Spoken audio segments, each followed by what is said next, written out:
up? You're off in God's country with you, boys. Reed and down. Isbell, also known as the Brothers Hunt, where we take a weekly drive to the intersection of country music and the great outdoors. Two things that go together like Bob Wills and Texas Swing. And Heartland and Rock and Roll. Brought to you by our friends at... Yeah, Chloe did the fade in right there. Fade in. Like a pro. Chloe's a pro. Chlorilla. Prorilla. That's a long intro for Tiki-Tac-Cam. When it's 1 million degrees outside like it is right now. Right now. Throw yourself up a 4.0 and check the pictures from your AC house. And if you want to watch your front gate because you don't trust that Amazon man, then hang a Defend 360 on your land. And make sure you ain't getting too friendly with your wife and everything. Howdy. Yeah, it's good for that too. Hey, the Amazon driver's like the new milkman. Yeah, you know... You just can't, you don't, I mean, like... I'm about to put one of them boxes out there, dude. Just drop it in the box. And that should have been what I was mad at. Our Amazon drivers, because our dogs stay outside, our Amazon drivers, if they don't like dogs, we'll just throw the box in the driveway. Bro, I've been picking up boxes out of my ditch. That's what I'm saying. Like I have to, I'll run with over plastic them. wrap. I'll run over them if I run in. Amazon, come on, Amazon. That's like, but dogs doing their job. You know what I'm saying? Just being dogs? Yeah. That's scaring people off that don't like dogs. So. Dude, you have very not scary dogs. They bark at strangers. So mine don't even do that. That's what I'm saying. The other day I went out there and my dogs were inside the UPS truck. He wasn't even in there. And they were up in the back. He had gone around back or around front and I come around back. Dogs in the back. Hey man, Corey Kent is 32 going on 82. He's a smart kid. He is wise, man. Yep. And dude, just done his Nashville time, man. Didn't necessarily land here. Didn't not really always a bad thing. Didn't really necessarily fit into the Nashville mold, man. Doesn't mean you're not really good. Dude, he's proving it right now. Proving it. Lives in Texas with his family on a piece of ground and is crushing, man. And this next record is really good. We got a sneak peek of it. Listen to the whole thing. There's some great tunes on there. Some of them are already released. Heartland Rock N Roll comes out 9/25, and you're gonna want to put that one on your calendar because it's you want to give it a full listen. Apart from being like a really good artist and a great singer and knowing what he wants to do in a song, man, that guy's got his priorities lined up, dude. 1000%. I love how he said he gets it. His identity. The guy gets it.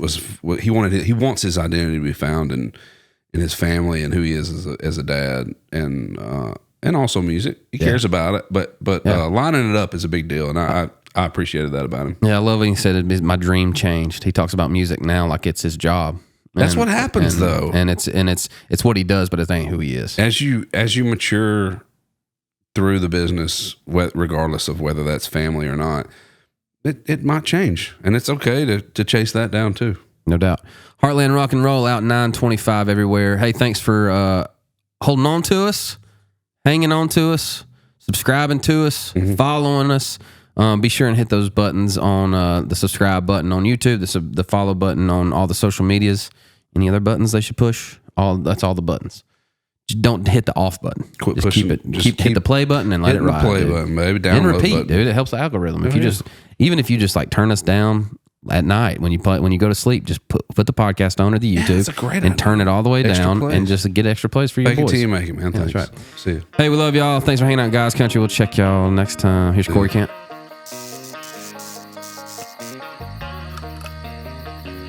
Are you replacing Ray? Dang, Man. Wish you were. Me too. He's too full of himself. We made him famous.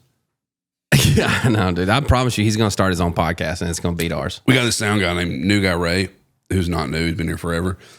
But like, as the show has progressively gotten bigger and more followers, he has progressively cleaned himself up. Gotten skinnier. So he's like skinnier and fixing now his hair slicked He's back. got a mic. He's got a mic. If it's back cold, there. he might come in with a leather jacket. You never really or might just fly on a plane and go skiing somewhere. And then he got his like own clipped where he can like ask a question at the end. So he's like becoming like a. It was way too long. He's got to go. embellished He's it a full little of bit. himself, Yeah, dude. He's changed. Yeah, you can't let people get, You gotta hold them keep 'em down, grounded. dude. You got to keep them beneath you. Gotta keep it. And beneath themselves. You gotta keep your boys. You gotta keep your boys beneath you for sure, dude. Bro, that's my older brother. I've known that life my whole life. I get it. Rising tide raises all ships, but you got to be the bigger ship. You know? Yes. Yeah. You got to ride the wave. There's a little reality to that. Helling from Oklahoma. Got an Okie in the building today. I'm proud to be an Okie from Muskogee. Do you know that song? Yeah, dude. Harmony was weird. You were weird. He's a daddy and a husband. Been known to smack a few ducks from time to time and rip on a motorcycle. Maybe a little play to the record. Garnered you 1 mean a motorbike. billion career streams and has earned 2 number ones at country radio, including a 3 times platinum. Come on. Don't try Pretty to good. Hey, that's Okay? good. Okay. Try to I love that outsing. song. I've always loved that song. That's a good song. Wild as Her and his gold certified This Heart. He's collaborated and toured with some of the biggest names in the genre and the space, including Ella Langley, Co Wetzel, Jason Aldean, Parker McCollum. Can't stand those guys. His new album, Heartland Rock N Roll, drops 9/25, but today he's out in God's country with us. Weedus. Remember that band Weedus? Give it up for Corey Kent. Thank you. Thanks for having me. Any relation to Clark?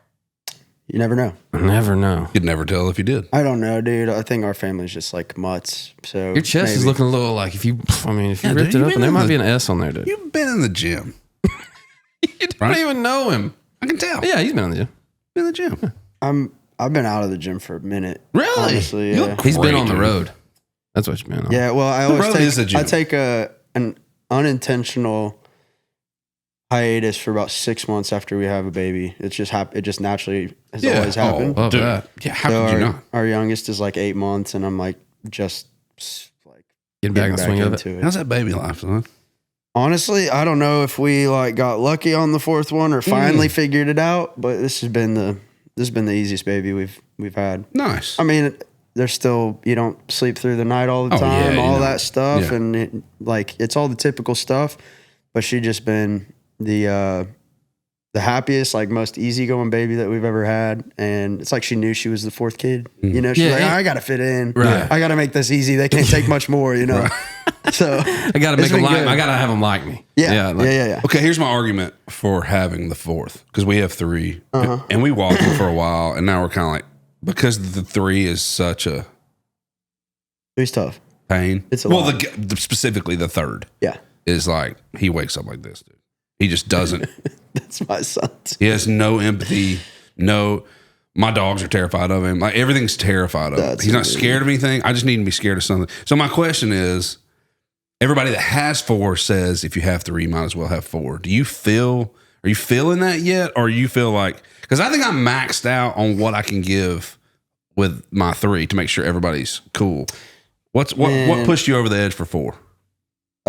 Well, For those that don't know, the listeners, Yeah. you already have the empty seat and you got it in the back of the giant. yeah, I'm in a vehicle. Suburban either way. You might as well fill that thing up I'm with it. shopping at Costco either way. Totally. You know what I mean? Like there's really, I don't know. And then I would say one of the most, I have 3 guys in my life that I really look up to that are a season ahead in life that, and I talked to them all separately. This is actually before we had kids at all. It's And important. yeah. And I was like, if you, what's your biggest, like, if I could go back and redo this, I would do this differently. Not One more. regret. One more. Not regret, but like, what would you do differently knowing what you know now? And they all 3 separately, they've never met each other. And I asked them at different times, no context. I didn't give them any parameters, you know. They all said I would have had one more kid. Yeah. And I went, huh? So like, Cool. Did as they we all were- have 3? no, some have 2, some have 4, some have whatever. Like it didn't just- matter. it didn't That matter. was They the just wanted one more. consistent Yeah. answer was like, I would have had one more kid. And so my wife and I have always thought 3. Like even from the day we got married, when we were talking about, you know, kids and how many do we want? It's kind of always been like this 3. And my wife was like 3 or 4. I don't know. She came from a family of, 4. So, anyway, we got to 3 and then, felt like we were done, but then I kept remembering that conversation of like, and that's a big thing for me. Is like, I really don't want to have any personal life regrets. I'd rather have regrets in other areas of life, but not my personal life, you know?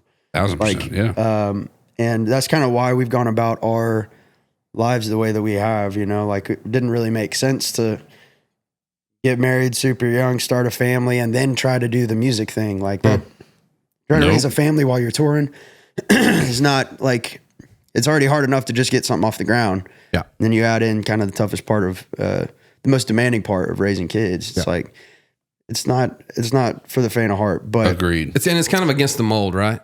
Absolutely. But that's where like, because most people would, you know, wait until they were in a really stable it's not spot. the smartest thing. It's like, you can't afford it. You can't, you don't have time. You're about to, but I mean, at the same time, it's also like, that's where the genius happens too. You know, like when people go against the mold and people break barriers, and you know, that's where some of the most special things come from too. Dude, everything in my whole career has been like the opposite of what somebody would have advised me to do. Everything. Yeah. You know, I literally moved away from Nashville, Tennessee. And like, if you want a career in music in 2018 and you leave Nashville and go to Texas, you're out. Like, you're out by default. Yep. Like, that doesn't make any sense. Kind of crazy what happens when you give up that control, though, isn't it? It is, you man. just let it go. Yeah. Just trust. Have faith. Yeah. That was actually like the conversation we had. So I got dropped from my publishing deal. God, we're going deep quick. Right? We're there. Right after we had our first little girl. I got dropped from a published deal for that deer. We'll lighten up later. Literally, I lost a deal from Sony because of that deer. Because I hunted him so hard. I killed him though. You got him. That's right. He's hanging on a wall. Matters, I ain't got dude. that deal. That definitely matters. He's hanging on a wall. I don't see the publishing deal on your wall. Dang right. Don't see no Sony plaques up here, No, do you? I don't see them. That's funny. I got some plaques though. They're at the house. Shut up, dude. Let him go. Gosh. So you moved to Texas and what? So when we were deciding what we're gonna do, right? I got dropped. I got a random Monday morning phone call that just was like, "Hey, you're fired," pretty much. Yeah. And it was actually more like, "Hey, how's that new baby girl? They grow up so fast, and by the way, you're fired." It was like, no By the way, way. you don't have a job anymore. You promised they wrapped all of that Yes. in the same phone call conversation. same. Boy, if that ain't Nashville, I don't know Same what it is. 5 to 10 minute maximum conversation. It was like, hey, let's small talk, about the kids and how fast life goes. And then kind of move on to like, hey, you know how much we believe in you. We think you're like a new artist of the year potential. But yeah, you're done. And I was like, I didn't even know what to say. I was like, I thought I would be really angry. Mm-hmm. Like I'm hyper competitive and just like, I thought it would be infuriating if I like thinking back on how would that guy respond to that? Yeah. I would have been throwing stuff or, yelling back at the guy on the phone. And I just was like, okay.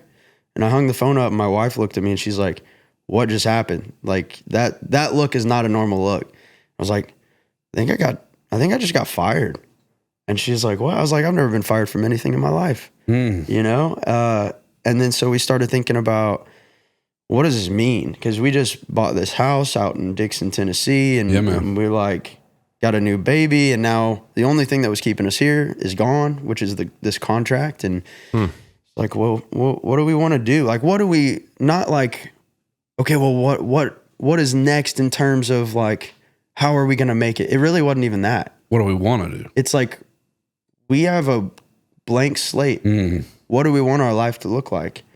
And we kind of came up with this idea of like, we want our kids to be raised around their grandparents and be raised around their cousins and their uncles and aunts. Preach, brother. And so we just went, well, then let's just move to Texas. I'll call up the freaking Oklahoma boys and we'll get in the van and we'll go tour and pound it out. Yeah. And we just said, well, we know it's going to be twice as hard, but we'll work twice as hard and we'll let God figure out the rest. Yeah. And then we got there and maybe 6 months later, the whole world shut down and there was no ability to go get in the van. God, think about if you'd been stuck up here during Dixon. that, If you'd have been in Dixon. Oh, for the pandemic. I don't know Y'all if gone back I anyway. would have survived because I think my wife might have hit me with a frying pan in Dixon, Tennessee. It was, being in Texas during that season was actually like a godsend to have 1000%. family. My wife's part, she's got a huge Italian family, like all Italian immigrants, and they're just so tight knit. And during that time, like I can't imagine not being around them. And So she's from your hometown? Like you're all right there close or what? so I'm originally from Bixby, Oklahoma, Gotcha. and my wife's from Coppell, Texas, which is DFW area. But we live in basically halfway between Dallas and So you're halfway Oklahoma. between both. Yeah. Yeah, I mean, we're definitely closer to her family. We're like 30 minutes from her folks, and we're a few hours from mine. Yeah. But yeah, we just our kids have great relationships with their family, and that was another thing of like I just felt real selfish while I was in Nashville, going like, man, I have completely altered my entire family's lives just for my job. Like that's not Dream. Job. job. At the time, I would have said for my dream, but like the way I view it now is like for my job. Yeah. Yeah, totally. Like 100%. Yeah. it is a dream. It is a dream. I'm not I know, taking I anything know. away from it. Yeah. But The dream is back home, though. The dream is your family on that little spot of land. Dreams with can a- change, dude. Dreams can change. the dream Well, can they change, change. absolutely. Absolutely. Yeah, man. The dream can change. And so I don't know. I just felt like it was actually like a really big relief. Obviously not at the time. Oh yeah, probably pretty But hard. a few years later, when we were kind of settled in Texas and, music had started taking off for us, like, it was like, man, that was just one really inconvenient door closing to open up a much more convenient door, which is, living where we want to live, but also getting to do what I want to do for a living. Like at the time, kind of crazy to think that like a little independent band out of, Texas is going to have, a triple platinum song on a radio. Like that doesn't, we were in a van when we celebrated our first #1 hit in Lubbock, Texas. Nice. Like it That's awesome. didn't make any sense. Yeah. But like the whole world was changing, like in more than one way. Yeah. And it just kind of opened up opportunity for us. And so we've been there in Texas ever since, and love it. Beautiful. Don't have plans of going anywhere, but you never know. You do any fishing or hunting or drinking Hang on, beer we down gotta- there in we gotta- Texas? Because if you do, we got a cooler for you right there. Okay, Let's good go. job. Way to go. Way to go. Way Yeah. to go. I didn't have some faith in faith in your boy. Well, that's the first time you've ever done something Jeez, right on the man, podcast. just give me a That's the second. first time you ever led something in the right direction. All right, read the script. Hey, So I get to keep this before cool? we do what you're mad at, we're gonna give you something to be glad at. And Grizzlies came on as a partner, and that I think it's pretty serious, dude. that baby Yeah, is. I need a cooler actually. Well, it's stock you don't full, need any more, it's brother. stock full of cameras and knives and Let's a go. lot of dude I think shit. there's some Yeah, some a dude lot of stuff dude in there. Amazing. Yeah, it's gonna be good. Yeah, Well, thanks thank for you coming on. guys so Absolutely. much. Thanks Let's for do what coming you mad at. Let's do it. What I'm you playing mad at? up here. Okay, You got a theme song for it. What you mad? I can't find it. I'm in drop Hey, down. just take the cape off. What you mad at? Just tell us what it is. What you mad at? Is it your in-laws' kids? Might be your boss man or your neighbor's cat. Just tell us what you mad at. A little higher than normal. There you go. I love that. Thanks, dude. Thanks, man. Thanks, dude. You can cut it. You can cut it, dude. Yes. Okay. It's Yeah. on hold for Just we'll send it Morgan to you. Wallen. Yeah, But and it's just in our game. It's like whoever cuts the song Yeah, and first. Taylor, I feel like that's Taylor actually- Swift's got it too. Yeah, she loves she's got it. a Swift. I feel like love. that It'll is be on Toy actually how Story. you get cuts today. Is you just say, "Oh, it's on hold with this guy." Oh, Yeah, you should just say, noted. Yeah, put that one in the phone. supply and demand. You mad at anything? Dude, I'm mad my zoysia's not growing. Not going to. It's not spreading. And I'm cutting it lower and lower and lower. And it's Did not. Dad tell you cut it low? Well, I mean, everybody tells you to cut it low. Every golf course that has a zoysia fairway will tell you to cut it low as you Well, possibly they also can. have sprinkler systems. No doubt. And fertilizer. And a bajillion dollars to do everything with. And perfect track, Yeah. I want a zoysia backyard, dude. I want like we've got most of the properties behind the house, and like right there behind the house is there's a spot of zoysia that I've just been cranking low. I've just been mowing real low trying to get it spread. I feel and like then I want to mow it zoysia- real low, like a zoysia fairway, sitting up on carpet, and just hit wedges into about 100 yards off the I back. feel like That's what I'm zoysia is like the music business. It basically beats you down till you give up, and that's when it grows. Wow. Wow. That sounds like the Corey Kent story. You know what I'm saying? That is my life path. Same, brother. Oh my god. You're Zoysia, dude. That's your new nickname. You're Zoysia Kent. That's the next record. Zoysia bro. boy. Zoysia boy. Zoysia boy. Zoysia boy up in the song. Zoysia boy, kill him. Ooh, hit that Zoysia boy. Ooh, hit that. You do the. It's this one. Yeah, No, weed eat it. Do that Zoysia boy. Ooh, that Zoysia boy. Or the mower. Yeah, the zero turn. Yeah. Do that Zoysia Zero boy. turn. So good. That's what Stimming. That's what I'm mad at. Honestly, I'm mad at the heat, and that's all I'm gonna say because I know we do that a lot. But it's really hot. Oh, it's sticky out Did there. you tell me it wasn't gonna rain until September? Yesterday? Pretty sure I told Josh Thompson we were writing. He was like, "Yeah, it's not going to rain." And I was like, "Dude, I don't know if that's true." I said, "But I scrolled. I got on the weather app and was looking because I got a clover plot that is dying for water right now, and I was scrolling on my days for rain, and I quit scrolling because it was so depressing. Brutal. Because the rain wasn't coming. What are you mad at? Man, I'm mad at there's gonna be an elaboration here. Man, take your time. Go, dude. Go play But this is all about you. I'm mad at I feel like the goal line keeps getting moved with how expensive everything is. I feel like We're playing on a 200-yard football field right now, dude. man, it's crazy. And it just feels like Okay, what's got you recently? What the price of what has man, got I'm building you this recently? barn. Okay. Right? I'm So, building okay. this Material- party barn. materials And and- it gets more expensive every day. Oh yeah. I mean, it's just like one thing after another of like, oh, we thought lumber cost this. It's actually here now. We thought Significant amount, too, probably. yes, significant amounts. Yeah. Oh, we thought I got like I'll have guys come out to the house and give me like a rough estimate for whatever, an HVAC unit or whatever. Can we And then I'll guess? get- Can we guess? Like, Yeah, you can guess. You Okay, want to guess so- my HVAC estimates? Yeah. So, like, or are we talking about? We're talking about heating a 30 by 40 barn, essentially. 30 by 60. Okay. So- Are you doing 2 units or split level? Or? It will be, well, so there's only 600 square feet lofted, Got it. but it's basically one. So mini bigger- split. Can you could- mini split it? You can, but it would be what do they call it? Like it's not like a one that you just mount on the wall and has a remote. It'd be like it has like an inverter outside. Okay. And it's still piped in. Yeah, you know? yeah. Like a Mr. Cool or something. Yeah, but Yeah. it's like a big unit. So it's like a train, big 5-ton unit. 5 ton is big. Big boy. Because it's spray foam insulated, but it's a big building. It's about So- 60s deep. I'm literally doing the same. I know. Okay. I'm with So you. it's either that 5-ton unit or it's this like induction system that has basically mini splits, but also has ducts that go into the walls. Oh yeah. So it's like hybrid. It's higher end. Yeah. I'm gonna go. Total work done. It's gonna take me a couple weeks to get my guys out here. 13.5. Good. Got a guess?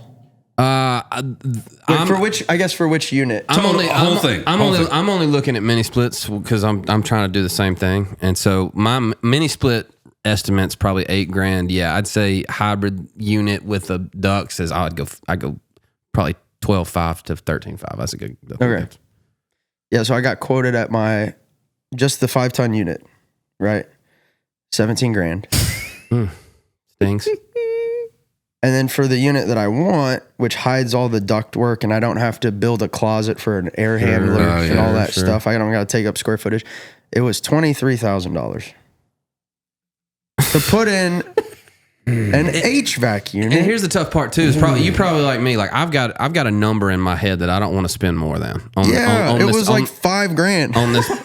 For the HVAC unit. I mean that's a good. Yeah, because like, I'm saying I've got a budget in mind that I want to spend no more than X amount of dollars on this 40 by 50 that I'm gonna put in behind my house, and so like, and then you start getting well, it's gonna be a little bit more, and that number just keeps. And at some point, it's not a smart investment. No, You know what I'm saying? Because we're past the point of smart investment. Yeah, now you're it's just trying to get an done. investment at this point. Yeah, you're just trying to get done. Yeah. Yeah. So, and then, my beautiful wife, man, she's so good at like making everything more beautiful. Oh, you're winning right now. But also with more beauty comes more responsibility.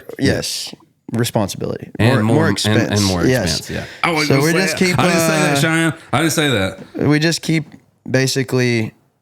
it's like when there's a left or right decision, we're going to lean the way that is like, well, this way we know we won't wish we would have done this. We just did it. 1,000%. And that is my mentality. It's like, do it right once so you don't got to do it twice. Agreed. You know? Agreed. But this barn has turned into like They'll do that. freaking restoration hardware barn, you know? Like I'm gonna have to buy nice furniture for this thing. Oh, and I yeah. was thinking about thrifting couches. That's you know? what I'm talking dude. about. Make It's it now- because that's how we work. We work. Don't think I'm building mine anymore. Make it efficient, and then we'll fill it with a bunch of bull. Jordan's like, shut up. They are like, She make really it, wants it. Make it efficient, and then I'll get a lady who lives in Franklin to come and furniturize it, and it'll be $10 jillion. Yeah. It just changes. It just morphs. It goes from like a horse barn to like Luke Bryan's barn in 20 days. Yeah. What's amazing is that this started out as I'm just gonna do a shell. Oh yeah. to Just a put shed. my bus in. Yeah, 100%. That's it. Yeah. And then more we got to thinking, you know, I was like, Well, I could use a little room. We could do a little kitchenette in the corner with a yeah, fridge. yeah, yeah. And, And then it got to be like, well, why do we need to park a bus in it? Yeah, absolutely. Like Let's that's fill it up. dumb. Just park do the some- bus at Prevo like Right. that. No, No, it's fine. don't waste It's that. made for that. So it's like now we have a barn built to house a bus that will never have a bus Have in it no- because no then we cars. reposition the barn to where the bus can't turn into it anymore. So it's been hilarious, Yeah. but I am excited about it because it really will. Like it's gonna be done before football season. It's Oh, gonna be, so they say. That's your next. What you mad at? yeah. Well, they said 3 weeks, and I'm like, okay, so 6 weeks maybe. You know. Mine But that's what I'm mad at. It's like, like it. I like when we were growing up, you know, a family that made $90,000 a year could live doing a it. great life. No doubt. brother. have a If you great ain't habit. balling these days, I don't know how. You Well, falling, dude. I saw a stat that said the equivalent of a family making $90,000 in the 90s. So when I grew up, right, my family, yeah. like the equivalent of that 2 years ago was $247,000 a year. That's not right. Like that. It just who's doing this? Who's moving the goal line? Quit moving the goal line, Quit y'all. doing Is it this to Trump, us. dude? Is it Trump? Trump needs to calm down. Because If I it's remember Trump, being man, in calm school, down, dude. being in grade school, and they were like, if you think you can live a life, you know, on $50,000, you're wrong. You're going to need 100. You won't. Yeah. You won't be like. And then Yeah. you got everything If you you can ever make wanted. $100,000, yeah. $100,000, you are basically a millionaire. Dude, do you remember that? And now- you remember that banker that was making 110 in your town, and you were like, that guy. Ballin'. His house was like had wings, Yes. and pillars on the front. Yeah, they all drove new F-150s. And they were on a hill, or Yeah. 250s, and they were on a hill, and they overlooked the river bottom, and it went out to the river, and you're like, that is the guy. Bro, some of the guys, yeah. It's over I'm not now. gonna say- Are you going to talk about the Red River because that's all, or because everybody from Oklahoma, Texas talks about that? The Red River? Why do they talk about it? I don't know. They're so proud of that. Like the Red River rivalry? Or the Frio River. They always talk about that too. I duck hunted a lot on the Arkansas River. I don't know much about the Frio, but Well, you're not a Texas boy. That's why. yeah, I did have some good memories on the Arkansas River though, and the Illinois River. We used to go float that in college. Tell me It about was- some good memories on the Arkansas River. I'm a little curious, man. A little ducking out there? A little ducking in Texas? yeah. So we Or is that Oklahoma? Oklahoma. Okay. Yeah, it's like Arkansas River runs like through the south of Tulsa, and it divides Tulsa from my town. Which My is geology Bixby. out there is very bad. Yeah, it's all right. Nobody? You're a lot of, you're Nobody picked up the geology? Thank Geography? you. Thank you. I was trying to thank you. Yeah. Okay, he don't even know the months of the year, dude. that's all right. You don't have to. I don't even know what day it is. Neither do I, dude. You definitely don't. You guys just show up. It's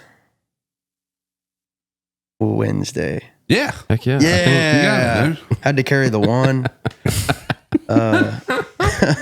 So you duck out to Arkansas. Yeah, so we grew up. I had some buddies that found this spot behind. Oh, I shouldn't. maybe I No, shouldn't. don't spill it. Anyway, it's Just a spot. behind. It's Good behind spot. a plant, like a manufacturing plant. Probably tons of plants on the Arkansas River. There are, Yeah. I think. Sure.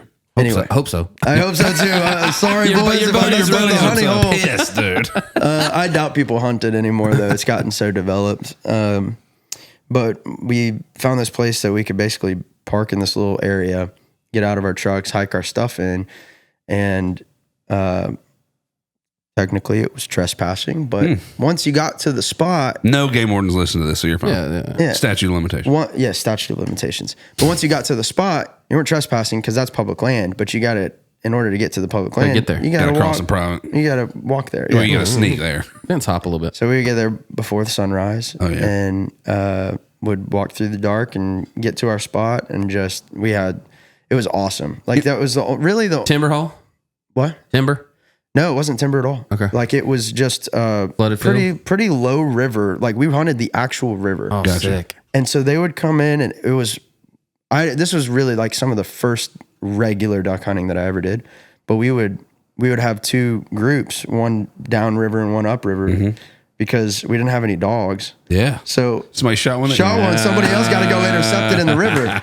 So we'd hit one. We'd be like, "Hey, it's coming! Kale, we got to get out there! Get out there! Right side. To your left!" Yeah. People are just dumping their waders in this freezing cold water, trying to catch the 6 ducks that we shot. You gotta do what you gotta do. Yeah, you gotta do what you gotta do. But we would go all Christmas break every morning, and then we would basically go home, take a nap, wake up, hit the Bass Pro Shop, get some more shells, and go back in the evening. You know, like that was our days. And man, I miss that because now I hunt pretty few and far between. Yeah, I get like one good quail hunt a year. Me and Dan were I don't know if we were coming to a podcast or we were doing something, but we live 10 minutes away, and there's a central gas station between our house that we both pass, and it's a little old country store called Huff's. And one day we were there, and I'll never forget that. And there was we rolled in, and I had to get gas, and there was like an old van or like an old Jeep or something had a 1652 John Boat behind it. Had a hard shell Jeep. Had a tiller handle motor behind it, and they had decoys. They had decoys and coolers and camo and bottomland and all that stuff everywhere. So I was like, I gotta talk to him. Like what? Like I was like, I know they're not hunting anywhere around here. I was like, what are y'all doing? And they were like, in college age kids. Were we riding together? I don't remember this. Yeah, you were right there with me. Okay. And they were like, I can see the dude's face. Yeah, they were like, dude. They were like, he had the East Coast waterfowl hat. He was like, we're headed to Arkansas. And I was like, yeah, you got a spot out there? And he was like, we're just gonna go rip public land and try to kill ducks for a week. And I'm getting chill bumps right now. We got in the car, and I was like. He's like, well, dude, we did that. Not ducks, but like antelope. That was life for all of life. Yeah. Just about. It's like when we started, single, no kids, started making a little bit of money, like just like even moving furniture, like just working odd jobs, dude. That's all we wanted to do is to go chase something somewhere. We would cover our bills, and then it was how do we get the vehicle ready to go to South Dakota? Yeah. And at one time, that's a freeing feeling, but at the same time, it's like you want some adventure, man. Go take a gun and go get a tag and go try to chase something somewhere that you're not familiar with. Yeah, and go figure it out. And by the way, I will say one of the best trips I've ever taken outside of a hunting trip is we went up to my now brother-in-law, which I knew I wanted to marry his sister, so I was like, I got to take this guy into the woods and get to know this guy, Yeah. So invited him, and then one of my best friends who's from Spokane, Washington, who's like an All-American wrestler at Oklahoma State. He's just an awesome dude, and he was like, you guys have to come see the Pacific Northwest. I was like, I've never been. Let's go. Yeah. So we flew up to Spokane, and we had no plan at all. We rented a car. We knew we had 17 days to camp our way back to Dallas. 17 days. So we had, and our only, we had a finite amount of money that we were able to spend, right? Like we can't. Budget. Did you cap it, or you just? We didn't have, it's what we had. Okay. Yeah, man. It's like ain't no capping when it's on no cap, dude. That's all we got. It's literally like, okay, we have X amount that already went to the rental car. Yeah. So we don't have any money for camping spots. So we can't pay for camping spots. Like that was our rule. You got to figure it out. Yeah, we're like camping in the wild, or meet people and hey, can we camp on your land and whatever. Literally figuring it out. And people would let you. People would let us, dude. We met so many interesting people. Would you do if somebody said, "Hey, man, what's up, dude? Nice to meet you. Here, have a Bud Light, dude. Can I camp on your land tonight?" Would you do it? I think I would. Only because of that trip. Because of that trip. Yeah, if I think I would do what you did. I would see those kids and be like, yeah. I wouldn't have let those guys stay at my house though. Wait, I said I was. Yeah. Yeah. I was. Yeah. Okay. But I was also like, Beat it, kids. Don't come to my land. No, I think we said to him, I was like, hey man, like enjoy it, dude. But because one day when you get married and you have kids, you get real jobs, like burn it down. Can't do it. Can't burn it down. But I will say, this is what. Don't ruin it if you disagree, okay? So just let me live in my own world. Don't ruin it if you disagree. You already told us to not ruin it. Now Don't we want ruin to. it. Okay. Okay. I'm 1,000% ruining this if I don't like it. I believe that this is a season of life where you do have to put most of your like Energy. yes, your energy, but you have to take your like extra curriculars and put them on the back burner. Like, I'm not gonna be great at golf while I'm raising kids. Like, you have to play too much golf. You know, I'm not gonna be. You're not going to get disagreements out of us for that statement at all. So I also just think like I just tell myself there will be a season where my kids want to hang out with their friends instead of me. So I'm gonna soak up the season where they want to hang out with me. And then when they don't, like, I'll have something to look forward to. I don't get to hunt nearly as much as I want. I don't get to like we're starting to take our kids fishing, which has been awesome. But like I don't get to do the stuff that I just like selfishly, me and God, get alone and do something. Oh no. But there will come a time where they're 18 years old hanging out with all their friends and they're only coming home to grab food and go back out and hang out. And I'm going to be working on my golf game, or I'm going to be out in some freaking deer stand. Yeah. And I'm going to enjoy that as opposed to just being sad about what I don't get to do. Yeah. No like doubt, just embrace the season. Everything's a season. And we also just celebrated, my wife's grandfather is from Italy. He's just turned 88. Awesome. And we got to sit there and we did this thing. There's this game called Tails, which I highly recommend. Like Tails. Yeah. And it's all it is like for it'd be fun to play with anybody, but especially somebody who's lived a lot of life. We pulled a card and everybody we have this big circle table that everybody gathers around, and there's probably 25 people around this table, and everybody's just one by one pulling a card. And it's like, tell us about your relationship with your siblings when you were a teenager. And it's I'm into this. Yeah. Tell us about. And so we got to sit here and listen to this guy. I mean, he had a crazy life. He was in Italy during the Second World War as a kid. They relocated his family, like stuff that I was learning in real time. The U.S. Army came in and relocated the entire village 30 kilometers away. They lived in caves. Then he immigrated to the U.S. and built this pavement company. And like, it was just crazy to listen to. But like hearing all the different seasons of his life was really cool because it was like, hey, this guy lived in seasons and just embraced the one that he was in. Just did the next thing in that season. And lived a really great full life and is surrounded by all these family people members. That love and him. There's 12 great grandkids, 8 and under for this guy. Just running around, just throwing pasta everywhere. I mean, it was awesome. Isn't that the goal, dude? Honestly, like to me, the goal is to be that guy and to be sitting around and going, man. I mean, I think about the stories I would tell at that table. Somehow they would probably get bored with ours because all ours was like, you remember when we drove to Wyoming and hunted those antelope? And remember when we drove to South Dakota? And remember when we drove to Montana? And remember when we drove to Texas? And I mean, it was like, but there'll be some music stuff mixed in there. And I think I'm proud of my story so far. I was thinking about that the other day. Am I proud of my story and what I'm going to be able to tell when I'm sitting around a table full of my grandkids? And you can't have those grandkids if you don't have kids. You're right. No, and then one of the cards was like, what do you hope that when people think about you, what do you hope your legacy will be? And he looks around and just goes, it's right here. It's already here. It's you guys. Yeah, man. That's it, man. Yeah. That's it. And it just really put things into perspective of like, I like in the last few years of really, success, like you can't be successful if you don't define it, And like redefining success over the last few years is like, how full is my table going to be someday? Yeah. Do people want to come back and hang out with me? Do my kids, when they're grown, want to come back and hang out and bring their kids? I hope so. Yeah, totally. That's it, man. Like I also was watching like Cars the other day with my son. And Which one? The first one? The first one. Yeah, that's great. Where Doc is like, they don't know, nobody knows who he is, and they go in the barn and they like dust off all the trophies. And I was like, I want to be that. I don't want to like be the guy that's always like, listen to, look at all my accomplishments. Yeah, I want them to I want my grandkids to like find them in a dusty old barn and be like, oh my God, Grandpa was a rock star. Like, this is so cool. Well, I didn't know. He was just Grandpa to me. You know? Man. And you said it earlier, you were like, the dream, right? Like the dream when you're moving to Nashville, the dream when you're chasing this thing is to play stadiums, is to play on stages to millions of people. But like, once you get here, and it's like Jim Carrey said, he's like, I hope everybody gets makes as much money as you possibly can and catches every dream you possibly can, because I want everybody to figure out that's not what it's about. Yeah. And that's like truth, man. Like you catch the dream.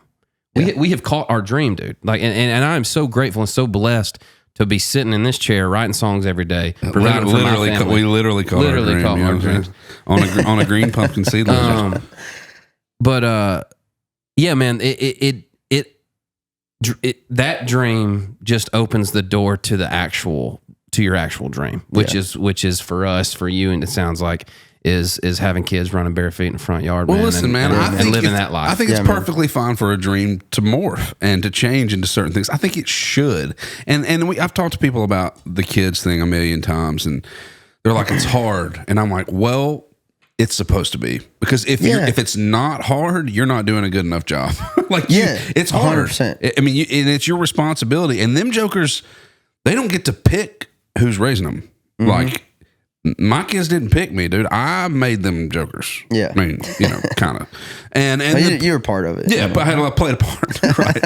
And ultimately, it's like I feel the same way. I think that's more my dream now as a 42-year-old man, is that they love me forever. Yeah. And want to hang out with me. Dude, I saw it's kind of all I care about.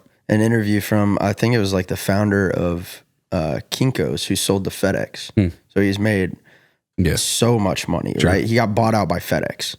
And it was like a business podcast. And that's like one of my like guilty pleasures, is I love business in general. Like so I'm listening to this podcast, just like soaking up some wisdom from this guy in the business world. And then they asked him, like, how do you define success? And of course, like, I'm thinking the whole thing has been about business. So he's going to define companies. Yeah. And he's attained everything you could hope to attain this side of heaven. And he goes, the way I define success is, do my kids when they're grown up want to come hang out with me? And I was like, oh, that is the best definition I've ever heard, man. Like, really? Because like at the end of the day, like, you got, even if you win Entertainer of the Year and you got a bunch of Grammys on your shelf, like at some point it's not relevant anymore. Oh, if you're sitting in that house by yourself with all that stuff hanging on the wall, you're lonely. Yeah, it's not relevant. You miss the people you love. But them plaques ain't gonna hop around that table and tell stories about you, dude. Right? Not going to. Yeah. And like, I mean, neither are these deer. I mean, like, even we love all this stuff, and when we look at it, it's not necessarily just a deer to us. That deer right there represents me and Reed. Could you even drive when I killed that deer? Or did you ride with me to the deer? I couldn't drive. I don't think so. And I shot that deer, and he came over. It was just me and him hunting in our West Tennessee spot. And it's a memory. Like, I live that memory every time I look at that deer. That's so cool. And it's not, the deer is, celebrated, but at the same time, what's connected to that is what really keeps stuff on our walls. Yeah, like losing a publishing deal from that deal. I had a crazy experience the other day. So my grandfather passed away earlier this year, and he was sorry about that. Thank you. He was quite possibly my favorite person on planet Earth. He was just my person. Like, he just saw me for me. It wasn't about what I accomplished or music. It was just like, that's my grandson, And I killed my first deer with him, and it was on our family land out in Broken Bow, Oklahoma. And man, can you walk us through it, dude? Yeah, give me I got a soft spot for killing your granddad's. Yeah. Our nephew just did that same thing with our dad a couple years ago. Really? Yeah. Okay. Beautiful moment. So we're driving around the pasture looking for, like, he's got deer stands all over. So we're like, where do we want to set up today? Is this that 500 y'all were talking about? This is different. Okay. So that's my wife's family's ranch. 2 spots. Awesome. Yeah. So that's in Texas. That's like in Northeast Texas. Okay. And then all of our family's land is a big cattle operation in Southeast Oklahoma. Awesome. And I mean, just generational land. Like, my great grandparents lived in a tiny white house on this same property, and then my grandfather built his house on this property. Come and it's on, man. Thousands and thousands of acres that they've just accumulated over the years. The dream. Yeah, thousands and thousands of acres. Literally. Thousands and Well, you thousands? gotta. Can I what's be your crazy? Can I be your cousin? What's crazy? Are you my uncle? You can come hunt. That's what I was getting to. Yeah, you can come hunt. We need to smoke some turkeys out there. I bet you got some. There's a few turkeys out there too. Yeah. But he always said like, hey, I don't want all the land, just the land that touches my land. So he just kept buying, I feel that. Yeah. But I'll tell two quick stories. The first one is my great grandparents. Their last name was Strain, and they live on. There's a little road called Strain Lane that was where their house was. Just a little dead end road, tiny white house, and that land was going for $300 an acre. And my grandfather was like, Can't even think I about want. This is his father-in-law, and he's like, that guy's a smart man. If he wants this land, I want the land next to it. So he ends up putting an offer in on the land next, like literally connected to, like you can see through the pasture, that tiny white house. And he offers whatever the asking price is, and then he gets in a bidding war with somebody else. He ends up paying 3 times what the appraised value of the land is. So he pays over $1,000 an acre for this land. And everybody in town thought he was crazy because they're like, why would you pay 3? And he goes, if that guy wants this land, I want this land, and I don't care what it costs. And now, I mean, that acreage is hundreds of thousands of dollars an acre. And so obviously wise decision at the time. He was just like, I just want to be close to family, which was a cool, like it just shows where his heart was from the beginning. It's a great motive. So that's where the family like ranch is. Love it. He just kept over the years buying. And so we're driving around the pasture, and we pick a spot, and we set up, and we're just being quiet. And then we don't see anything all day. And then it's like kind of getting to the point of the day where it's like, it's about time to pack up and go get some lunch. Yeah. And then we see like this little deer start peeking out, and I'm like, I can't tell if that's a buck or not. It's in the brush, and I'm like looking at the tree line, and I might have been like 11 or something. And he's like, that's a buck. That's a buck. Like, just wait for it. It barely eases out past the tree line, and he yips. He just goes, yep. And he stands up and stares, and he's like, you got to hold your breath, let that trigger surprise you. Like, he's just talking me through it. Put it on his shoulder and pull. Yeah, I mean, he's right here, and I pulled the trigger, and I didn't hit it super clean, so it kind of kicked up, and it took off running, and I was like, oh man, I missed it. And so we go out there, and sometimes super clean looks like that. I mean, you never know what they're going to look like. So we drive down in the little side by side to go look for it, and I'm like, man, I don't see anything. And he's like, I got blood. So we start tracking it, and about 30 yards into the trees, we find it laying there. Nice. And that moment's so special. It was so special. But what was amazing about it, and it's such a fun story to look back on. We walk up to it. It's only got one antler. It looked like the deer from Open Season, the Ashton Kutcher plays. But I was so proud of it, man. Man. And to fast forward, man, like we lost him earlier this year, and I had to give the eulogy. So I got up and spoke at my grandfather's funeral, and it was the hardest thing I've ever done, So I'm like mentally preparing to do this. It's the day of his funeral. And I'm like, I just told my wife we're out at the land, and I was like, I just got to go be alone. I just got to go out, and give me a minute. I need some time out here on this land, and to think about what am I going to say? How am I going to honor this man? And I go out there, and I just go park right where we shot my first deer. And I'm sitting there. You getting me? I drove all over the land, and I'm like, what? I'm just going to go back to where this memory was. And I'm sitting there, and I'm talking, talking to God, talking to Papa. Yeah. And just, it was a heavy moment. And then at the end of that, like it's again, it's getting about time. Like, we got to go get dressed. We got to go to the funeral. And I haven't seen anything. It's just been like, I don't know. I thought I was going to see like a sign or something that just, And then I swear within 20 feet of where I saw my first deer, the only deer, a deer just walks up and stares at me right where I shot my first deer. It looks at me. I look at it, like, I swear we made eye contact. Like, he knew I was there because I'm just sitting in the middle of the field.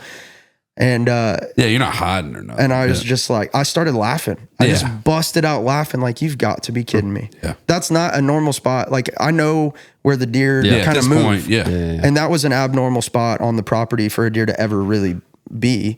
And then to see it like again all these years later, and I just stared at it, and then it just turned and ran off. And I was just laughing in a field by myself, going like, what are the odds? I've never seen another deer there in all my years. Like, I know where they go. It was just so cool. Did it clear it up for you? I mean, did that kind of sign clear up, like, as far as going to say that? Did you feel better about giving the eulogy after seeing that? Yeah, I had a lot of peace. I don't know how to explain it. Maybe you don't have to. I get it. You know, it was just like, I don't know. I just felt like it was a little nod of for like, sure. Do you still like, on days that you miss your granddad and you're back home, can you go out there and find him? Like, can you, he's probably with you all the time. He's probably with you right now. Yeah. But like, like, if you're like, man, I want to go talk to Pop.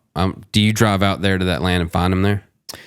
Yeah. I mean, that spot's so special, man. Yeah. He built that house. He ran a lumber mill for years and years in Southeast Oklahoma. And so every board on the house is entirely made of lumber. And so it's like, everything about it just reminds me of him, you know? And I just, that whole town, it was him, you know? So, and my grandmother's still there, and we talk about, like, it's been really cool, like, to see, you know, how a memory's kept alive, how somebody's kept alive through the stories and and, you know, and that's the other thing is, like, going to his funeral and talking to his hunting buddies and hearing all the crazy stories about this ornery old man. It was just so fun.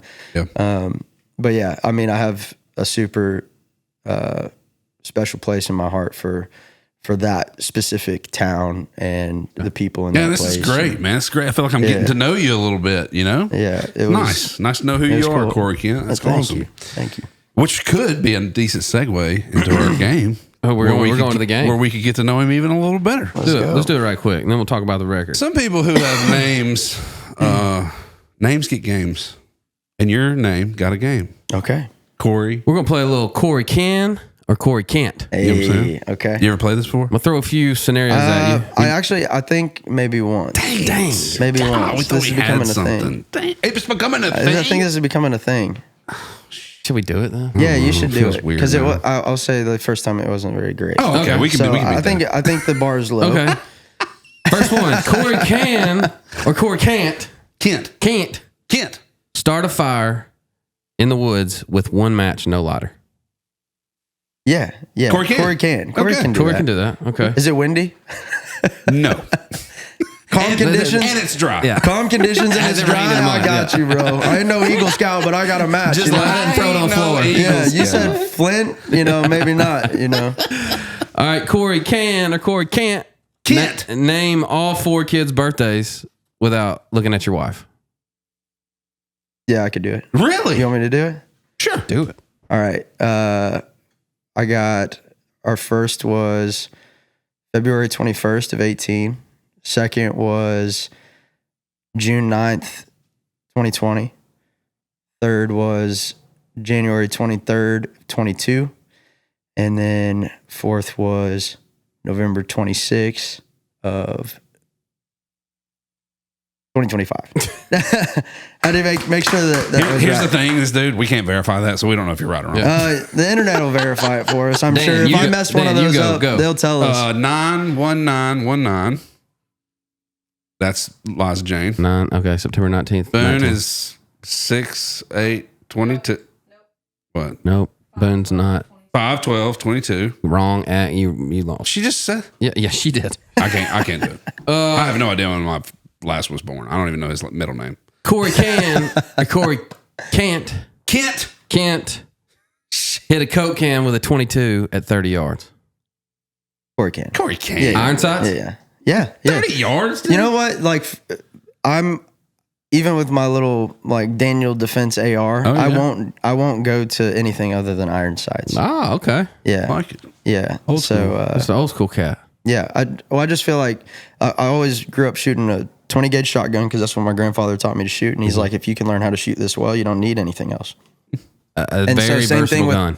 with iron sights is like, yeah. So I duck hunted with a 20 gauge my whole life. Cool. Nice. And it made me a better shot. And then I finally, for the first time, like shot a 12 gauge when I was like in my 20s. You're like, this is easy. And we were like just jumping this pond, and I flew in to hunt with some buddies in Okemah, Oklahoma, and one of them was like head of the highway patrol, and he just like I just love this guy. He's just got so many stories, and he's like, hey, I got this, just shoot this gun. It's a Stoger, and it's got like a modified, like an aftermarket choke on it, and we're jumping this pond before we go duck hunt, and there's a bunch of geese, and he's like, shoot them, and I'm like, we are 75 yards away from the, like, no, I'm used to shooting a 20 gauge. Yeah. No, I'm not taking down a goose with a 20 gauge at 75 yards. Yeah. No chance. It's going to laugh at me Yeah, and it's going to fly bounce off of him. Yeah.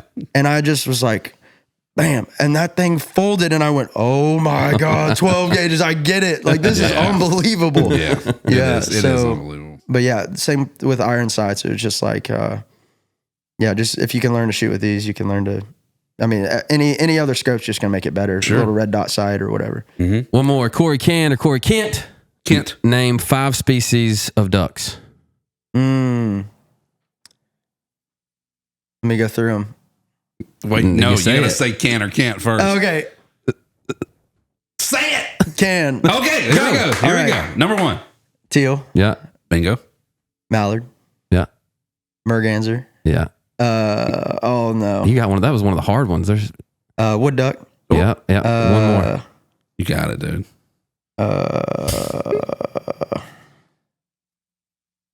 Maybe Little gaddy. or canvas. Gadwall. Okay, that'll work. It's like the trash duck, right? It's like nobody thinks that. Nobody wants to shoot the gaddy. The one that you shoot the most. How did I not? Yeah. Gaddy daddies. It's always the one you never want to shoot. What's some more? Black duck? Is it black duck? the same thing? Canvasback. Canvasback. Canvasback. Yeah. What are the Shoveler. A widgeon. Yeah. Hey, I want to know how a guy goes from Hurry up. We got to talk about the record. Nashville to Texas back to Nashville. Oh man. How did that jump? How did you get back to writing and playing and singing up here? You mean like when like moving? Yeah. Did you move back? Have you moved here? So I've technically moved to Nashville. Gotcha. 3 separate times. We'll go really through good this with dates, as by the quick way. as possible. Yeah. So 2011, I'm 16, and through a really long story, I grew up playing Western swing music. Oh, nice. Was in a band from age 11 to 15. We toured all Oklahoma over the country. Stomp. Oklahoma Stomp. Come on, bro. Yeah, dude. That's a deep pull. I got you, dude. So grew up playing that stuff and opening for Roy Clark and the Oak Ridge Boys. And that's cool. I got to play the Sick. Kennedy Center when I was 13, Sick. man. Oh, yeah. Just got so many cool opportunities, not because necessarily of our band, but nobody had ever seen kids that age play that type of music. There was a lot of opportunities that came our way. And funny enough, the drummer for that band, when we were both 11 years old, is now Wyatt Flores' drummer. Oh. And it's just been so cool to see like people go on and do cool stuff. I thought you were going to say Michael Jackson. Michael Jackson. So grew up playing Western swing music, and then Willie Nelson came through town. My grandfather was the biggest Willie fan ever. Like, A lot of people were. man, I mean, you want to get him riled up. You tell him, and he has a whole spiel he has to mentally go through once you say this. I think Elvis is better than Willie Nelson. Oh no, dude. It goes a 30-minute spiel of why that's wrong. So he's putting Willie above Merle, above Everybody. Hank. Willie's just Listen, that's absolutely and then it goes valid. Willie, argument. then his grandson, a distant second, but Willie is so far up love there. that. Willie's grandson that lives in Dixon? out there? No, his grandson, me. So Willie's coming through town, and I end up through a crazy series of events on stage singing a Texas Bob Wills and the Texas Playboy song with Willie Nelson. And That's after cool. the show, I was like, I got a couple minutes with him, right? And was like, hey, if you have any advice on, taking this seriously, I want to take a real stab at this music thing. And he's like, well, you got to write great songs. And if you don't know how to write great songs, you got to go spend some time in Nashville, Tennessee, where some of the greatest songwriters live, and learn how to craft a great song. And so I just took that as gospel. I mean, Willie Nelson just told me what to do. I mean, he is right. And so I graduated high school a year early, and like 6 months after that moment, I moved to Nashville for the first time. Yeah. So it was 2011, 2012. Like was right he at the end of the correct? year. Absolutely. Okay. So I have some key moments in my life that like one was that Willie moment. So I moved to Nashville. I would do the whole like sleep in your truck thing. Sure. Made some friends. Eventually got to crash on some people's couches, and then I was just writing as many songs as I could. I didn't know anybody, so I went to a publishing house and was like, "Can you just give me a list of people who you think are good?" And they were like, "Yeah, well, we're not going to put you. How many songs have you written?" I was like, 3. And they were like, "Yeah, here's a list of unpublished writers that we think are promising." Yeah. On that list was a guy named Jordan Davis. And so one of my first writing sessions in Nashville, I'm 16 years old, and nobody knows who Jordan Davis is. Yeah. And I just see this big, tall dude with a beard. He had a big old beard then. Remember that big old beard? Dude, The big one, wearing bootcut Wranglers with flip-flops. And I just remember thinking that was the weirdest outfit I'd ever seen. He's still weird. That is weird. So Everybody from that was the Louisiana. first move. And then I essentially ran out of money, and I had met Garth Brooks back in Oklahoma because he's retired and he's just living a normal life for 18 What do you years. mean? You just meet Garth Brooks? Singing with Willie when you're 13, just randomly meeting Pop in Garth and Brooks. go Garth. Well, it wasn't Beat random. him. It wasn't random. So That's like me saying, I know Peyton Manning. He's from Tennessee. his daughter, Which he's not. He's from Louisiana. his daughter was a pole vaulter. One of his daughters in the Tulsa area was a pole vaulter, and one of my best friends at the time was also a pole vaulter, and they were like they trained together. And so he's like, "Dude, Garth's at my pole vaulting practices all the time." And I was like, "Oh, I'm bringing him a CD." So I show up to the pole vaulting practice with this burned CD of the 3 songs that I've written. Yeah. And I walk up to him and I'm like, "Mr. Brooks, like I'm a huge fan, and I'm a songwriter, and I'm from Bixby, and I wanted to give you this like to listen to." And he's like, he didn't even look at the CD. He goes, "Are these songs good?" I was like, "They could be on the radio right now." And he went, "All right, well, I'll listen to it." And he walks off, and he's like, "Nice to meet you." Walks off, and my buddy and I are walking back to the truck. He's like, "You really think those songs are good enough to be on the radio right now?" I was like, "Not a chance, dude." No, but I knew he wasn't going to listen to it if I didn't say that. You know what I mean? If I'd have told him they're terrible, he's chucking that thing in the trash, dude. So, Fake it till you make it. Fake bro. I think he dude. loved that, you know. Yeah, And that's so- the grind, baby. And so he ended up reaching out, and we like conversed via email for the next 5-6 years. Yeah. And I was in Nashville, and I was about to pack it up and go back to Oklahoma because I didn't have any money, and I couldn't afford to rent a place. I kind of overstayed my welcome on my friends' couches, and I was like, I don't know what to do, but I don't want to go to school. And Garth sent me an email, and it said, "Nashville will always be there. It will always be there. But if you want to write real songs that connect with real people, you got to go live real life." He's like, "I think you should just..." Interesting. Ding, ding, ding. Interesting. Light bulb. So he was like, "I went to Oklahoma State. You should check it out." And that's where I ended up going to school. And So you're following these very accomplished musicians I mean, to the wouldn't T. you? Yes. Yeah. So I went to Oklahoma State and Especially if you ain't got nobody else telling you anything. Dude, I mean, if you got no other direction, getting but you some know advice from Willie Nelson and Garth Brooks, though. well, that's what I'm saying. Like you have no direction and know what you want to do, and then 2 of the biggest all artists time. of all time in Yeah. the genre tell you what you do. Absolutely. Yeah, They'll- you- I that felt day. like God was just kind of like was weaving my story. You know? yeah, no doubt. And so I go to Oklahoma State. I'm like, I was 17 when I got there, and I just turned 18.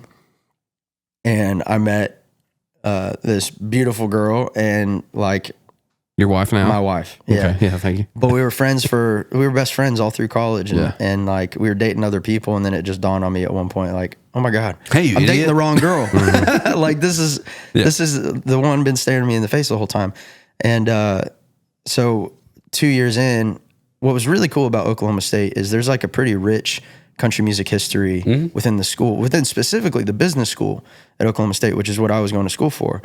You got Garth Brooks as a business student. You got Tim DuBois as a business student, and you got Scott Hendricks, all from the School of Business there at Did Oklahoma not State. know that. Love those guys. So word starts getting around that like we're touring on the weekends and playing all the college frat parties, and like we got this great band that's kind of catching some traction. We knew we were on our way when OU frats started hiring us. Yeah. Dang We're right. like, oh, dude, the enemies want us to come play, you Yeah, know? we're making waves. Yeah, sir. I can't even be mad at Ole Miss anymore because we made so much money off of Let's Ole go. Miss Yeah, as a college band. And we're not a Mississippi State guy. Like, we couldn't stand each other. Yeah, you when can you're still be behind mad at enemy them. lines and the music's working, you know it's working. You're moving, yeah. So yeah, we're playing on the weekends, and the word gets out that to the president of the university that there's another country artist that's coming up through Oklahoma State, and so they actually brought me into the president Hargis brought me in and was like, hey, we acknowledge like how important this is for our university, and I was like, whoa, How cool like is that? And he's like, I just want you to know that like we kind of looked up your transcript and everything, and like we see that like your grades are slipping because why is that happening? I'm like, well, I'm peacing out on Thursdays. Yeah. dog. And so I'm just missing class, and I'm dogging, missing, dude. Yeah. I'm out here road dogging. So he was like, well, we just opened up this like new thing where if you switch your major to like just a general business degree, you can finish the rest of it online, and you'll be able to do both. Dang, I was like, what a guy. Whoa. What a school. Yeah. And so that's what I did. And so then about my junior year, I ended up moving back to Nashville and touring pretty heavily. And so like my last semester of college, I was in 30 hours, and I took a test in 12 different states because I was just taking proctored exams wherever we were. Wow. If we were playing in Arkansas, I'm going to Central Arkansas and paying a proctor fee to go in and take a test there. And I mean, go play a show. Wow. then go play a show. So that was my second move to Nashville. But I had met the girl I knew I wanted to marry, and we kind of graduated, and she moved back to Texas. And her thing was like, well, I'm not going to marry a guy I've never like really even lived in the same state as for very long. Like we were doing long distance, but so I was like, well, and I'm moving to Texas. Yeah. So I spent a couple years in Nashville, moved back to Texas to try to get her to marry me. And That worked. It worked. And I proposed, and 89 days later we got married. And 90 after our honeymoon, we took a week. As soon as we got back from our honeymoon, we loaded up a U-Haul, moved back to Nashville, and ended up signing a publishing deal with Warner Chappell, and had a job that I could support with, and then when I lost that was the last move back to Texas, and I've been there ever since. And it's kind of been, when I think about how crazy it is that like Willie was the first big artist I ever interacted with. Yeah. And to Biggest. think about his, and maybe biggest alive, Yeah. I think about his journey, right? Like he spent a lot of time in Nashville, but he never really found his place. And ironically, that was also the guy that told me, you got to go spend some time in Nashville, even though it didn't treat him super well. Sure. And he ended up in Texas and built his legacy from there. And then for me to go, I'm like, all right, I go spend some time in Nashville. I never really find my place. And I end up moving back to Texas. And then that is when, like, the irony of the parallel there of like music didn't take off for me until one, I got my priorities right. And I started focusing more on the things in life that like really matter. And putting music kind of in its proper place of like, this is what I love to do, what I feel like I'm called to do, but it's not all of who I am. No. Totally, man. You know, Yeah. once I was able to grasp that, then I'm working at a pavement company. I'm working part-time at a motorcycle dealership. I'm setting up like marquee letters at weddings for, $100 a pop, just doing anything I can to make ends meet, take care of my family. And then Wild as Herb just pops. We're playing on the weekends, and it just, people start showing up to the shows, and we start selling out these like biker bars and all this stuff in Texas, and 10 or 12 record labels show up at one of our shows in McKinney, Texas. Wow. It was crazy. Hold on, brother. But to think back to like the guy that initially started all that and his journey. Yeah.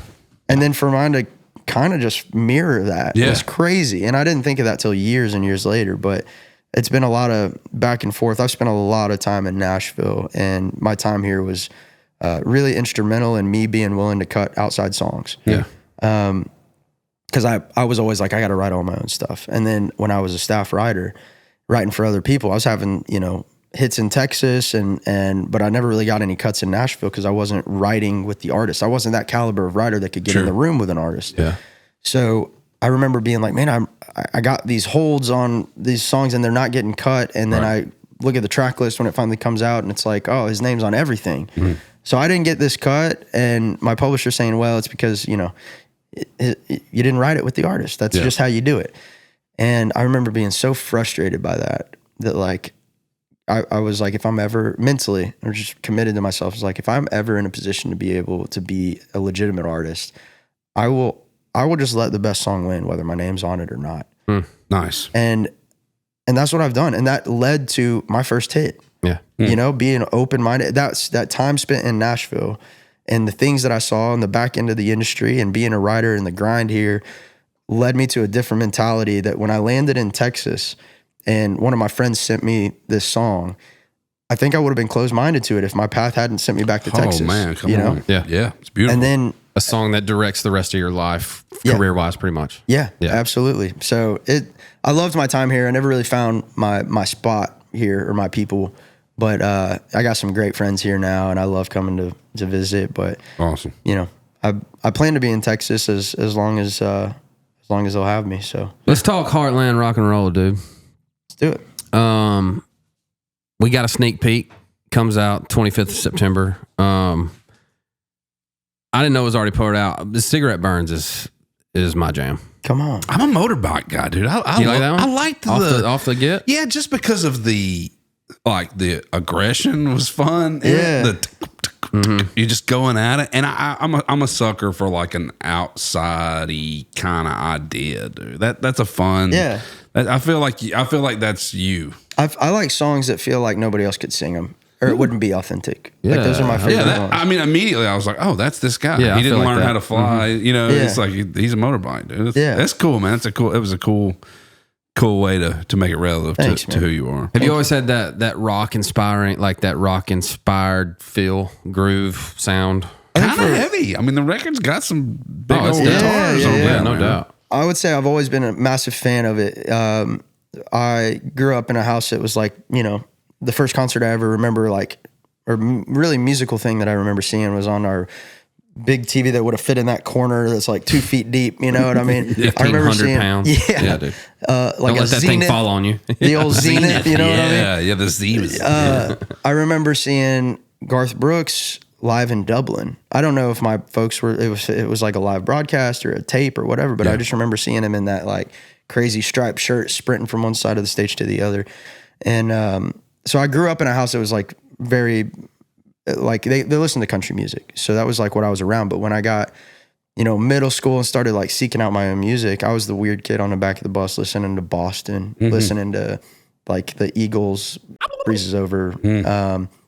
I just really, and I started listening to a lot of Clapton, like Bobby Bland and B.B. King. And like, I started listening to a lot of stuff that had some soul, but also a lot of stuff that had more rock elements.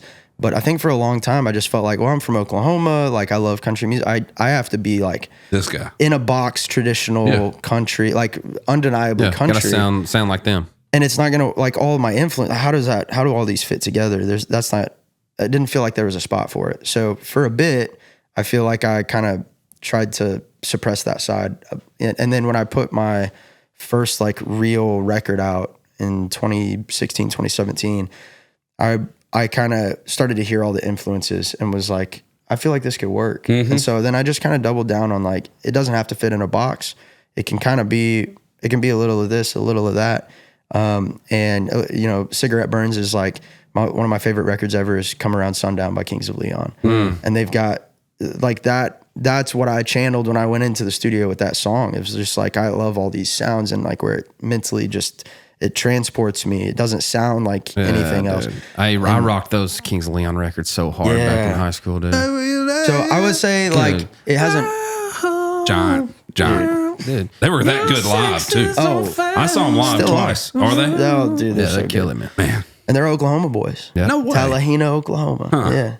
I don't know if they claim that, but that's where they're from. Y'all got the coolest names, dude. Yeah, Oklahoma's pretty cool. Yeah. So I would say it's always been there, but like making peace with who you are. Yeah, just your really influences. just going, hey, I don't have to be like anybody else. Totally, man. I can just do my thing, and so we started doing. What a freeing feeling that is too, man. Yeah, and we started putting out these records that were kind of Texas red dirt, kind of Nashville, kind of rock. Like it just was a melting pot. There's also a lot of soul influence. I mean, I can tell you got that R&B bone too. Yeah, I mean that's my favorite stuff to sing. Empty Words, is that it? Yeah. Oh God, Empty Words. That's a killer. Killer. Yeah, dude, nasty. Thank you. Nasty. That's the most fun stuff to sing. Is the stuff that you got a lot of bends and get to put some soul into it. Sure. But, yeah, it's been fun to like kind of let all those things coexist. You went from playing a bunch of shows with Jason Aldean, opening for him, to doing a song with him on the record, Rather Be Here. If that song's like genuinely about Rather Be Here, where is here for you? Oh man. Well, and not pertaining to the song, it could be life, man. Like where, like if you're anywhere but that spot, where is that spot? Man, I will say that some artists, I have a lot of friends in the industry. I've had this conversation a million times. And the question is like, if you could only write, or if you could only record, or if you could only play live music or whatever, like, would you still do this? Right. And most people are like, man, if I could just write, that's all I'm happy with that. Or if I could just record and write, like I'd be happy with that. What I've realized is if I could write and record, but I couldn't go play live, I would just do something else. Really? Yeah. 100%. You love it that much. You love playing out that much. That is what I grew up doing. That's like where I fell in love with music. It was on a Kane's Ballroom stage, opening up for the Texas Playboys and Asleep at the Wheel when I was 11 years old. That is the moment in time where I was like, I'm in love with this. Without a shadow of a doubt, this is what I want to do. This is what I want to do. Yeah. And, that's cool. And so I would say like that place for me really is on a stage playing. Wow. Like there is nothing, I can't think of anything in life, activity wise that I would rather do than be on a stage playing some country music, dude. It just like, that's my favorite high, And so, but that song also, it's funny, we've been talking about my grandfather. That song just makes me think of him because I've had so many conversations with him about like, my wife and I went to Italy and she still has family over there. Like there's a amazing history there. So we got back from that and I was like, man, Papa, you got to go see Italy with your own two eyes. Like you won't believe it. And he's like, why would I leave this? He's like, I got everything I want right here. I don't need to see the world. I like your Papa too. Yeah. And I didn't understand it at the time, but like, man, what an amazing place to be like, yeah, I know all these other amazing places are out there, but I love where I'm at. I'm good right here. Perfectly good right here. I'm here for a reason. In this rocking chair, staring out at this land, So that song makes me think of him in a roundabout way. It's not what the song's about, but every time I play it, I'm like, yeah, that was his mentality. It's funny how melodies can connect to things that the song doesn't even pertain to. Yeah. Oh no, man, happens absolutely. But yeah, pretty crazy to have a song with Aldean. Yeah, that's awesome. Even though like we're friends, but it's still bizarre to me. I grew up, all the early Aldean stuff was super influential to me. And I feel like first time I heard Flyover States, I was like, this guy. That's top 3 Aldean for me. He gets me. Yeah, like man. he knows where I'm from. He mentioned On the Plains of Oklahoma. That's right. With a windshield sunset in your eyes, like a watercolor painted sky. I was like, man. Murders that song too. Kill it. Oh, it's so good. So to have a song with a guy that like, I've just legitimately been a fan of for his whole career. There was a time, I remember listening to Night Train and being like, I don't get this. And now when I hear that song, I'm like, this is a jam, dude. Dude, Relentless? Yeah. Monster. James LeBlanc representing those shows, but Wide Open. I loved all the early Aldean stuff. Yeah. And I mean, it's crazy to see him still doing it. Another round. Killer. Oh my and he's still doing it at such a high level. Like he just had a 3-week number one. He's a monster, dude. That guy's a it's monster. like made for it. He's got a great team around him. Great, and to your point, like Tully and Kurt and those guys, and Thrash now, and Kalo, and like he just he's dialed. Like he's got the team around him to continue to do it as long as he wants to do it. Because I mean, those guys will write hit songs every forever. time. And you think about just staying true. Like he weathered the bro country storm like a champ. Yeah, no doubt. And came out the other side more relevant than anybody. You know? Man. He's a killer for sure. Where does Corey Kent see Corey Kent in 10 years? What does he hope to see in 10 years? I've been working a lot on just being in this like mindset of contentment and gratitude, which is a very tough thing to do because we have Are you 60 years old? Because you're very wise. I feel like you're the wisest guy. I'm just realizing like what steals my joy. Yeah, man. Like it's and eliminating that. Yeah, and just being like, all right, we got to go after that because I like my life. I've been so blessed, man. And when I get in these mindsets of like anything that counters that, I'm like, okay, something's off. Yeah, something's off. So like we have all these direct metrics of how to measure up to the competition or the peers, and just. I would like to say that I'm like in a really ambitious, but like I want to find a word or maybe make one that is like content but ambitious. Whatever those two things are, wherever those intersect and overlap. Contentious. Yeah, we just made one. I love that. It's already a word. Oh, is that what it means though? Contentious. Okay, well, that's what it means now. Okay, yeah. So I don't think I would like to say that people describe me as that. Like I'm okay to. I don't have to be in every room. I just got to be in the right rooms. Like having a very intentional career where, I would like to say it's more successful than it is now. I'd like to see it grow. Sure. But I'd also like to be in this headspace of, like what God's given me is enough, even if it doesn't grow. Preach, brother. And, that's tough. Bars. Easier said than done, so man. Tough, man. Easier said than done. So I feel tough. like this is a weekly battle for me. Well, I mean, our industry wants it to be. It's also supposed to be. Yeah, it's absolutely. Our industry and what we do, artist, songwriter, doesn't matter. Creatives pushes you for the next thing, man. You know, but I'd say, man, I don't know. This might be not the right thing to say, but like I've always said at 45, I'm out. So yeah, me too. I'm 42 and I'm nowhere close. I told my agent, I was like, you got 13 years to make as much money as we can. Better like, get it. Because I don't know. I think like we talked about seasons, right? Yeah. Sure. I think I want to live my life in seasons. And one of the guys I quail hunt with was in a band called The Great Divide. Oh, yeah. And his name's Scotty Lester, and he's like the coolest, freaking toughest cowboy you've ever met. He calls me Dad. He goes, "Hey, Dad, come put your boots under my table and eat some food." And like, I just love this guy, right? And I spent a lot of time out in the field with him, and one of the things I admired about him was he was in the military. Then he came out of the military. I think he was a Marine. Then he became a firefighter. Then he started the Great Divide with his brother, and they became like the first national signed red dirt act. And then they did that for 10 years, and then they hung that up, and he started his own welding company, and he lives on some land with all of his family, his kids and his grandkids. Just doing what he wants. And he's like a living legend where we're from, right? Like you go to the quail hunt and everybody's like, "Oh my God, Scotty, you got to play this song. Like this is what I think about when I think about college." And it's cool because he's not trying to be relevant. I'm not doing it anymore. At all. Yeah. And they go out and they play. They still crush. Like they'll go play a New Year's Eve show. They play a handful of shows a year, and everybody's excited to see them. But they're not trying to.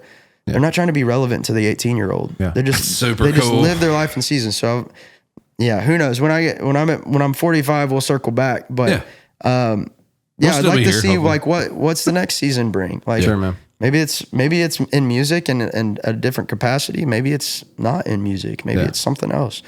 But so what you're saying is you have no idea. I have no idea. And I think that's 10 the best years. answer, I'll man. say 10 years from now, I'll still be in music, still doing it, and hopefully at a very high level. Yeah. But 13 years from now, but 13 years, I don't know. No, we'll see. That's where the question mark that's begins. great. That's great stuff, man. Yeah, That's 13th year. Stuff. That's great stuff. Hold on. Great. Dude, we've been talking for. I know. I wish we could do this for another 2 hours. I have to come back. Me too. Bro, you want to play us something? Want to give us a little ditty, dude? Yeah. Just a little gravy right here to end us. Play us a ditty. Can we sing with you or does it mess you up? Okay. Absolutely. This is called Great Day to Be Alive, old Daryl Scott song.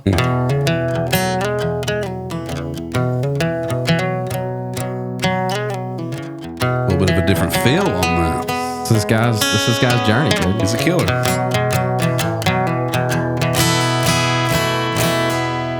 Got the rice cooking in the microwave. Got a 3-day bill, don't plan to shave. And it's a goofy thing, but I just gotta say, hey, I'm doing alright. Well, I think I'll make me some homemade soup. Feels pretty good, and that's the gospel truth.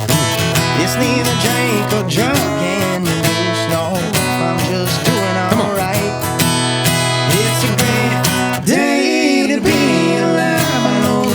still shining when I close my eyes. It's hard times in the neighborhood, but why can't every day be just as good? Where did we go? Okay, we'll follow you.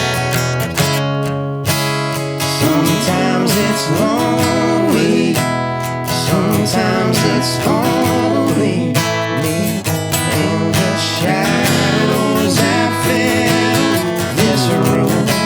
True, man. Sometimes I'm falling, desperately calling. What are we doing? Howling at the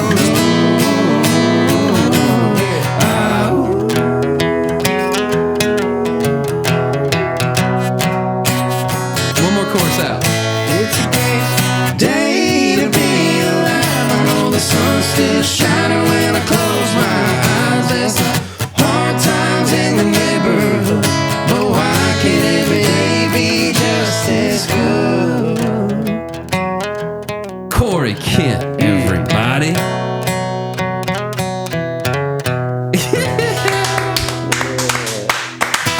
Dude, I took y'all on a goose chase on that I one. really like you, dude. I really like you. I'm a big fan, man. Thank Dude, you, man. I dig y'all. That's man, Tacovas is a big fan as well, big dog. Let's go. Got you some We just keep boots. coming. Yeah, we got you some boots. the real light. It's the Don't ultra shake it to lights. see what's in there. It's Yeah. the ultra lights. You know what I'm saying? Ultra lights. Bro, I've been needing some of these. That's right. That's right. Come on, bro. Been needing these. They fit great. Jordan's got you a code to pick some out. Dude, Thank you're a you. killer, man. Thanks for coming on. Thanks for spending some time with us. Thanks for sharing wisdom and your journey. Yeah, and, man. Hell yeah. And, dude, I think one of the most important things you said is you surround yourself with people that you look up to, men you look up to, and seek wisdom from them and advice. And dude, keep doing what you're doing, bro. Sky's the limit for you, man. And we can already see it. We can see it popping. Yeah, love your The voice. record- Love the songs. Yeah, Heartland Rock N Roll, dude. It's great. Go check it out when it comes out, September Yeah. 25th. Thank Buy you. that mug, you know? Buy Buy that that mug, man. Don't just that spin it. thing. Buy Buy that mug. man. Hey, thanks for hanging out with us. Thank Corey you, Kent, guys. y'all. We'll check y'all out next time in God's Country. Peace. Thanks.